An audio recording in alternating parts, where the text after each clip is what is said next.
როგორ შეიძლება ირანის მდგომარეობა გაუარესდეს, როცა აშშ მას უპრეცედენტო ავიადარტყმებს აყენებს? მარტივი პასუხია: კიდევ მეტი ავიადარტყმა, რაღაც მასიური ახლახან შევიდა ხმელთაშუა ზღვაში, როცა მესამე ამერიკული ავიამზიდი ირანს უახლოვდება. ეს სამმაგი საფრთხეა, რადგან აშშ ბოლომდე იხარჯება და ირანის რეჟიმისთვის დიდ სიურპრიზს ამზადებს. მეტი ავიამზიდი, მეტი თვითმფრინავი და როგორც გაიგებთ, თუ ყურებას გააგრძელებთ, მესამე ავიამზიდის გამოჩენა ირანს ბოლო ბერკეტს ართმევს. ჯერ ავიამზიდზე გავამახვილოთ ყურადღება. რო ამ არც ჯერუსალემ პოსტმა გაავრცელა, რომ აშშ-ში განათავსა ავიამზიდი ჯორჯ ჰეიჰუ ბუში, რომელიც ახლა ხმელთაშუა ზღვისკენ მიემართება. ავიამზიდი შეუერთდება კიდევ ორ ავიამზიდს, რომლებიც აშშ-ში საზღვაო ძალებს ირანის მახლობლად ჰყავს, კერძოდ აბრაამ ლინკოლნს და ჯერალდ არ-4-ს. ეს გემი, როგორც აბრაამ ლინკოლნი, ნიმიცის კლასის ამერიკული სუპერავიამზიდია. ამ ყველაფრის პარალელურად, ავიამზიდი ჯერალდ არ-4-მა გადაკვეთა სუეცის არხი და განთავსდა წითელ ზღვაში, სადაც გავრცელებული ინფორმაციით ელოდება, რომ გაუმკლავდეს იემენში ჰუთების მხრიდან ირანის მხარეს ომში ჩართვის ნებისმიერ მცდელობას. რაც შეეხება ავიამზიდ აბრაამ ლინკოლნს, ის აგრძელებს ბომბდამშენებისა და გამანადგურებელი თვითმფრინავების გაგზავნას ირანის საჰაერო სივრცეში, სადაც ისინი ანადგურებენ მიწაზე არსებულ სამიზნეებს იმ ფონზე, როცა აშშ სისტემატურად ანადგურებს იმ სამხედრო ძლიერების თითოეულ ნაწილს, რომელიც ირანს ეგონა რომ გააჩნდა. რომ დაუბრუნდეთ ავიამზიდ ჯორჯ ჰეიჰუ ბუშ, ის განთავსდა წინასწარი მომზადების ვარჯიშების სერიის დასრულების შემდეგ, რამაც იგი მომავალი ამოცანებისთვის მოამზადა. USNI News-მა გავრცელა ინფორმაცია ამ წვრთნების შესახებ და აღნიშნა, რომ ავიამზიდმა და მისმა დარტყმითმა ჯგუფმა დაასრულეს კომპოზიტური ერთეულის წვრთნა. რაც არის ვარჯიში, რომელიც ყველა ავიამზიდის დარტყმითმა ჯგუფმა უნდა გაიაროს, სანამ ეროვნული დავალებებისთვის სერტიფიცირებას მიიღებენ. სხვა სიტყვებით, წვრთნები დასრულდა და ავიამზიდი მზადაა. აშშ-ის ფლოტმა ეს მარტივი განცხადებით დაადასტურა, რაც თავზარს დასცემს იმას, რაც ირანის მმართველი რეჟიმის ხერხემლიდან დარჩა. GHWBCSG-მა არაერთხელ აჩვენა თავისი საჰაერო საშუალებების სწრაფი და ზუსტი გაშვება და უკან დაბრუნება. იგივე განცხადებაში ნათქვამია, რომ ეს წვრთნები ინტენსიური იყო.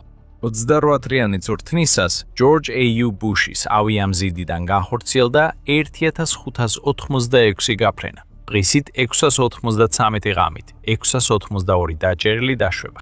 ავიამზიდის ჯგუფის სარდალმა, კაპიტანმა რობერტ ბიბომ განაცხადა, რომ მისი გუნდი ახლა მზად არის ყველაფრისთვის, რაც წინელით. მან თქვა: ჩვენი საქმეა დავწმუნდეთ, რომ როცა დავჭირდებით, იქნება ეს საჰაერო უპირატესობა, დარტყმა, ელექტრონული ომი თუ უბრალოდ ყოფნა. ჩვენ მზად ვართ დაუყოვნებლივ და ყოველგვარი ყოყმანის გარეშე შევასრულოთ ჩვენი მისია. აშშ-ს განსაზღვრული როლები აქვს ავიამზიდ ჯორჯ ჰეიჰუ ბუშისთვის. დასჭით ჩვენთან, რადგან დეტალურად განვიხილავთ, რას გააკეთებს ავიამზიდი ხმელთაშუა ზღვის გავლით გადაადგილებისას. მანამდე, სუპერავიამზიდი ომში მეტი ცეცხლის ძალას შემოიტანს, რაც აშშ-ში სასარგებლოდ მიმდინარეობს ირანზე დარტყმების დაწყების შემდეგ. Naval Technology რამდენიმე ძირითად ინფორმაციას გვაწვდის და აღნიშნავს, რომ ავიამზიდს ჰყავს 3250 კაციანი ეკიპაჟი, მათ შორის 160 ოფიცერი. ის აშშ-ს საზღვაო ძალებში 2009 წლის მაისიდან მუშაობს და უკვე სოლიდური ცეცხლის ძალა აქვს, სანამ გემის საავიაციო კონტინგენტზე გადავალთ. ავიამზიდი აღჭურვილია Lockheed Martin-ის საზღვაო ელექტრონიკისა და სადაზვერო სისტემით, რომელიც მოიცავს სენსორებს, საკომუნიკაციო სისტემებს, იარაღს და სხვა ელექტრონულ სისტემებს, რომლებიც გემშია ჩაშენებული. რაც შეეხება იარაღს, USS George H. Bush-ი აღჭურვილია Raytheon-ის GMLS Mark 29 რაკეტსატვირთნებით, რომლებიც NATO-ს Sea Sparrow ან Evolved Sea Sparrow რაკეტებს ისრიან. დაამატეთ 2 Mark 49-ის მართოდი რაკეტსატვირთნის სისტემა და 4-20-მიანი ფალანგის ახლო მოქმედების იარაღის სისტემა, რომელიც 20 წამიანი ჯერის როლისას წუთში 4500 ვაზნას ისვრის და მიერად ძლიერ შეიარაღებულ გემს. ირანისთვის ძირითადი საფრთხე ავიამზიდზე განთავსებული თვითმფრინავებია, არა თვითონ ავიამზიდი. Naval Technologies თანახმად, USS George H.W. Bush-ი ჩვეულებრივ 56-მდე თვითმფრინავს და 15-მდე ვერთმფრენს ატარებს. ამ ხომალდზე F-35 თვითმფრინავები არ არის. ისინი USS Abraham Lincoln-ზეა და უზრუნველყოფს აშშ-ს საჭირო უხილავ შესაძლებლობებს ირანში ჰაერსაწინააღმდეგო თავდაცვის კერების გასანადგურებლად. მაგრამ USS George H.W. Bush-ი ბრძოლაში მოაქვს მეოთხე თაობის F-18-ები, ასევე Grumman EA-6B პროულერები და Grumman E-2C ჰოკაიები. თვითმფრინავების გაშვება ყოველ 20 წამშია შესაძლებელი. ამიტომ აშშ-ს ავიამზიდის თვითმფრინავების სრული შემადგენლობის ცაში ასასვლელად მხოლოდ რამდენიმე წუთი დასჭირდება. კიდევ ერთი ამერიკული ძალა ირანისკენ მიიძევს. მაგრამ რატო? შეგვიძლია გითხრათ, რას არ გააკეთებს ახალი სუპერავიამზიდი? ის არ გაანადგურებს ირანის სამხედრო გემებს. გულახდილად რომ თქვათ, ამას საჭიროება არც აქვს, რადგან ირანის ყველა მთავარი გემი უკვე ჩაძირულია. აშშ-ის პრეზიდენტის დონალდ ტრამპის თქმით, აშშ-მა ოპერაცია ეპიკური რისკვის დროს ირანის 42 გემი და საჰაერო ძალების უმეტესობა, ასევე სარდლობის ცენტრების დიდი ნაწილი მხოლოდ 3 ბრეში გაანადგურა. ეს არნიშნავს, რომ USS George H.W. Bush-ი უშუალოდ ირანს არ მიაყენებს დამატებითს ზიანს, როგორც მალე გაიგებთ. მაგრამ ეს ავიამზიდი არ ჩამოდის იმისთვის, რომ ის საქმე გააკეთოს. მისი გაკეთებაც ირანის გარშემოყოფმა ორმა სხვა ავიამზიდმა აქამდე ვერ შეძლო. აბა, რას აკეთებს ეს სუპერავიამზიდი ხმელთაშუა ზღვაში, როცა ის ირანს უახლოვდება? ამ კითხვაზე რამდენიმე შესაძლო პასუხი არსებობს და ისინი იწყება იმ ბერკეტით, რომელიც ირანს ჯერ კიდევ აქვს აშშ-თან დაპირისპირებაში. ჰორმუზის სრუტე. ირანს მიუხედავად განადგურებისა, ჰორმუზის სრუტეში მცირე სწრაფი ნავების გაგზავნა და გლობალური გადაზიდვების შეფერხება მაინც შეუძლია. კონტექსტისთვის ეს კონკრეტული სრუტე მსოფლიოს ერთ-ერთი მთავარი ნავთობის დერეფანია. BBC-ის ცნობით ირანი იმუქრება, რომ აშშ-სა და ისრაელთან ომის მიმდინარეობისას ჰორმუზის სრუტეში გავლის მსურველ ნებისმიერ გემს ცეცხლს წაუკიდებს. ეს საფრთხეს უქმნის, რადგან მსოფლიოს ზღვით გადაზიდული გაზისა და ნავთობის 20% ამ სრუტეში გადის.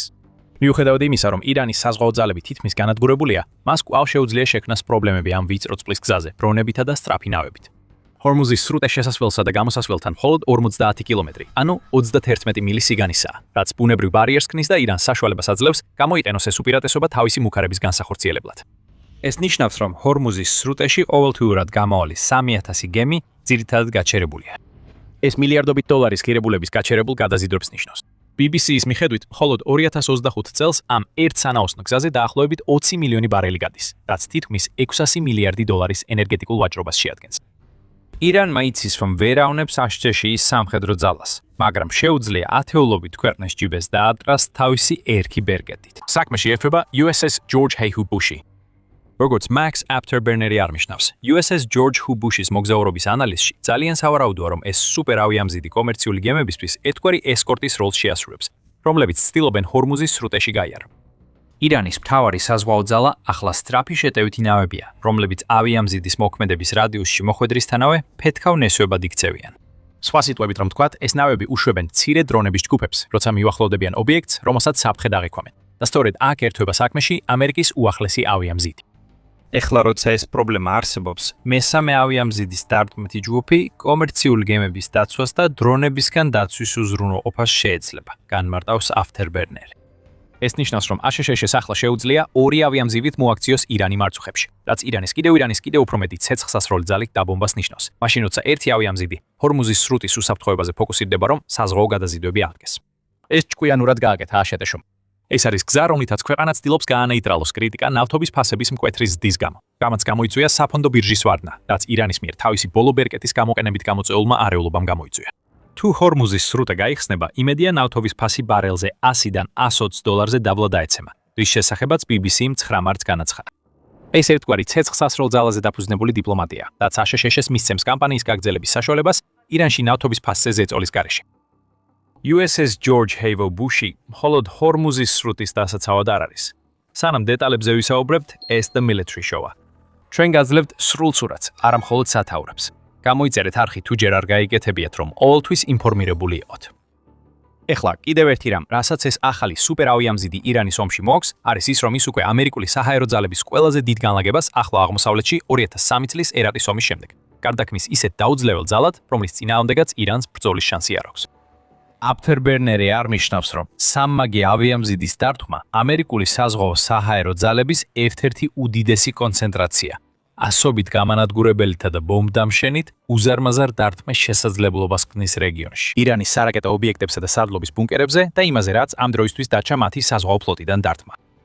ირანისთვის ეს არ არის კარგი, რადგან USS George H.W. Bush-ის ხმელთაშუა ზღვაში გამოჩენა მიუთითებს, რომ აშშ-ს შეუძლია შექმნას ახალი სამხედრო ბაზები იქ, სადაც ქვეყანას ისინი ჯერ არ აქვს. ირანის სტრატეგია იყო აშშ-ს ბაზებზე დარტყმა სპარსეთის ყურეში, რაც სასოწარკვეთილი ნაბიჯია, როგორც ამას მოგვიანებით ავხსნით. მაგრამ ავიამზიდებით აშშ-ს აქვს ფაქტობრივად მოძრავი ბაზები, რომლებიც აღჭურვილია დაცვით და ირანისთვის ბევრად უფრო რთულია მანზე დარტყმა. მესამე ამერიკული ავიამზიდის გამოჩენა ირანის სიახლოვეს ნიშნავს დამატებით მოძრავ სამიზნეს, რომელსაც შეუძლია ძლიერი საჰაერო ძალის გაგზავნა ქვეყანაში, რომელსაც თითქმის აღარ აქვს საბრძოლო შესაძლებლობა. დაუბრუნდეთ Afterburner-ის კომენტარებს უზარმაზარი დარტყმის შესაძლებლობაზე. ირანს უკვე ექნება შეგრძნება, რომ სწორედ ამას ებრძვის. 6 მარტს ისრაელის Times-მა გაავრცელა ისრაელის თავდაცვის ძალების შტაბის უფროსის გენერალ-ლეიტენანტ აიალ ზამირის კომენტარი, რომელმაც განაცხადა, რომ ირანზე დარტყმებმა ქვეყნის საჰაერო თავდაცვის სისტემის 80% და სარაკეტო გამშვები დანადგარების 60% გაანადგურა. ზამირმა გააფრთხილა, რომ ირანი სერიოზულად დასუსტებულია, მიუხედავად იმისა, რომ საფრთხე სრულად არ მოხსნილა. ჩვენ ამას ვხედავთ ირანის შეტევითი შესაძლებლობების შემცირებაში ომის პირველ დღიდან. დრონებისა და რაკეტების გაშვებით დაწყებული ძალის დემონსტრირების მცდელობა მნიშვნელოვნად შემცირდა. ადმირალ ბრედ კუპერის თქმით, რომელიც ახლო აღმოსავლეთში აშერ-შოსის ძალებს ხელმძღვანელობს, ირანის დრონების გაშვება 5 მარტისთვის ომის პირველ დღესთან შედარებით 83%-ით შემცირდა. ბალისტიკური რაკეტების გაშვება 80%-ით შემცირდა. და ზამირის თქმით, აშშ-სა და ისრაელის მიერ ირანის შესაძლებლობების სისტემატურ განადგურებას უკავშირდება. ამ ყველაფერს დაუმატეთ უთვალავი სამეთაურო და საკონტროლო ცენტრის დაკარგვა, რაც ირანს კიდევ უფრო ურთულებს საფასუხო დარტყმას ლოგისტიკისა და ბრძანებების ნაკლებობის გამო და მიიღებთ ძალას, რომელსაც ეს სიტუაცია ძლივსად შეეფერება. ირანი ფიქრობს, როგორ შეიძლება მდგომარეობა უფრო გაუარესდეს. USS George H.W. Bushმა ამ კითხვაზე პასუხი გასცა. ჰორმუზის სრუტეში ირანის ბერკეტის წათმევასთან ერთად ავიამზიდის ხმელთაშუა ზღვაში გამოჩენა ნიშნავს, რომ აშშ-ში დაუნდობელ ბრძოლას იწვევს, ამბობს აფთერბერნერი. ის ამბობს, რომ ახლა აშშ-ის ირანისთვის გეგმის მეორე ფაზაზე გადადის. პირველი გამანადგურებელი კვირის შემდეგ, რომელმაც ქვეყანა უკვე პარალის. მესამე ავიამზიდის ჩართვით აშშ-ში გრძელვადიან თამაშზე გადადის, რადგან ახლა საკუთარ თავს აძლევს შესაძლებლობას, რომ ავიამზიდები მონაცვლეობით გამოიყენოს და დაასვენოს. ეს განლაგება აძლიერებს აშშ-ის რესურსების ეფექტიან გამოყენებას და საბრძოლო ძალების შენარჩუნებას. აფთერბერნერის თქმით, განახლებული გამანადგურებლებით უკვე 3000-ზე მეტი სამიზნეა განადგურებული ომში. დაიმახსოვრეთ ეს რიცხვი, მალე დაუბრუნდებით. აფთერბერნერი ამბობს, რომ USS George H.W. Bush-ი ირანს სიგნალს უგზავნის, რომ ომშეღავათი არ იქნება. აშშ-ში პილოტების გადაღლილობას და თვითმფრინავების მომსახურების მოთხოვნებს ითვალისწინებს მესამე ავიამზიდის ამოქმედებისას. მინიმუმ 2 ავიამზიდს ახლა შეუძლია ჰორმუზის სრუტეში ირანზე დათმობებზე ფოკუსირდეს, ხოლო დროებით გამოყვანილი ავიამზიდი რემონტს და სხვა საკითხებს აგვარებს. როგორც კი გამოყვანილი ავიამზიდი მზად იქნება, ის კვლავ უბრუნდება მოქმედებას. ან აძლიერებს უკვე მოქმედი 2 ავიამზიდის ცეცხლის ძალას, ან კიდევ ერთ ავიამზიდს აძლევს შესაძლებლობას გამოიცვალოს. დონალდ ტრამპმა უკვე განაცხადა, რომ ელოდება ირანში ომის ხანგრძლივობას 4-დან 5 კვირამდე და შესაძლოა კიდევ უფრო დიდ ხანსაც გაგრძელდეს. კიდევ ერთი სუპერავიამზიდის და მასთან ერთად არსებული საჰაერო ძალის ბრძოლაში ჩართვა არის ის გზა, რომლითაც აშშ უზრუნველყოფს, რომ ირანზე ზეწოლის იგივე დონე შეინარჩუნოს, რაც აქამდე ჰქონდა.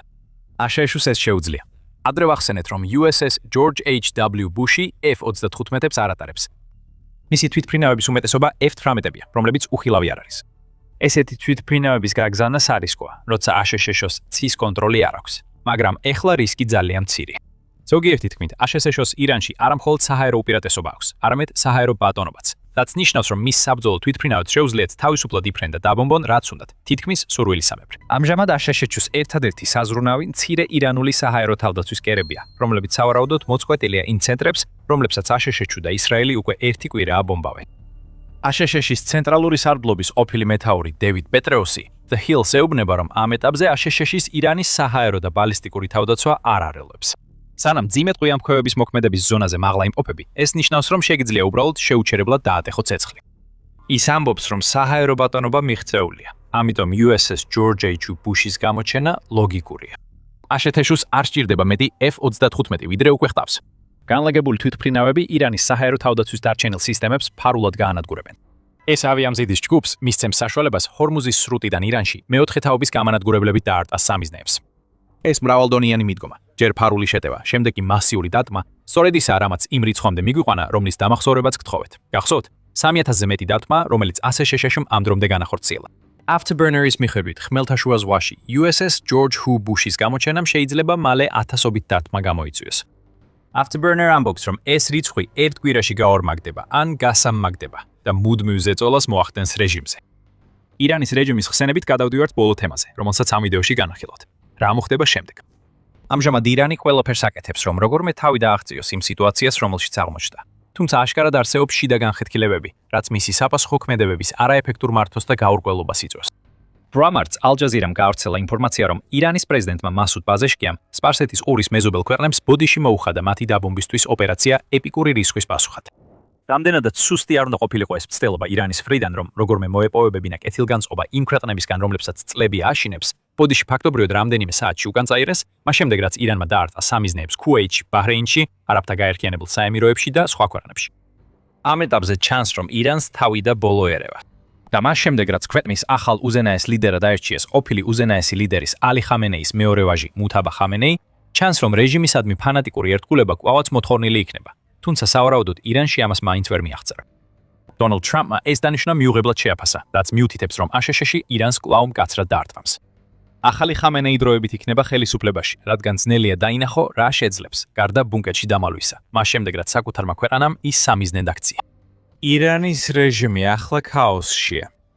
რაც შეეხება აშშ-ს, ის უბრალოდ გააგრძელებს მოქმედებას. ტრამპი ამბობს, რომ ის ირანის რეჟიმისგან არაფერს ნაკლებს არ ელის, გარდა უპირობო კაპიტულაციისა. ხოლო ბლუმბერგი ამატებს, რომ აშშ-ს პრეზიდენტს, როგორც ჩანს, სრულიად დაუკარგავს ინტერესი ირანისთვის ბირთვული შეთანხმების შეთავაზების მიმართ, როგორც გამოსავლის გზის.